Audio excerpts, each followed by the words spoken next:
ഇതൊരു ചെറിയ വീഡിയോ ആണ് കാറ്റലിയ ഓർക്കിഡിനെ പറ്റി. ഒരു ഫ്രണ്ടിൻ്റെ കയ്യിൽ നിന്നും വാങ്ങിയ കാറ്റലിയ ഓർക്കിഡാണ്, പർപ്പിൾ കളറിലുള്ള ഓർക്കിഡ്. വാങ്ങിയ ചട്ടിയിൽ തന്നെ വെച്ച് അതിൽ പൂവുണ്ടായതിന് ശേഷം ചട്ടിയിൽ നിന്നും രണ്ടായിട്ട് ഡിവൈഡ് ചെയ്ത് വീട്ടിലെ ഒരു മരത്തിൻ്റെ 2 ചില്ലയിൽ വെച്ച് വളർത്തിയെടുത്ത ഓർക്കിഡാണ്. ആദ്യം കെട്ടി വെക്കുമ്പം തേങ്ങയുടെ തൊണ്ടിൽ വെച്ച് മരത്തിൻ്റെ 2 ചില്ലയിൽ കെട്ടിവെച്ചു, കയറ് വെച്ച്. വെള്ളം വേര് പിടിച്ച് വരുന്നിടം വരെ വെള്ളം എന്നും സ്പ്രേ ചെയ്ത് കൊടുത്തു. മരത്തിൽ വേര് ഫിക്സ് ആയതിന് ശേഷം ഇടയ്ക്ക് മാത്രം വെള്ളം സ്പ്രേ ചെയ്ത് കൊടുത്തു. പിന്നീട് തന്നെ വളർന്നു വന്നു. അധികം വലിയ കെയറൊന്നും ഇല്ലാതെയാണ് വളർന്നു വന്നേക്കുന്നത്.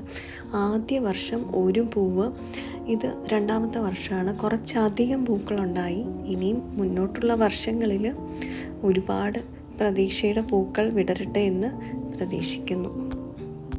ഈ പൂക്കൾ പൂത്തത് കൂടുതലും മാർച്ച് മാസത്തിലാണ്. കഴിഞ്ഞ വർഷവും മാർച്ച് മാസത്തിൽ തന്നെയാണ് പൂവുണ്ടായത്.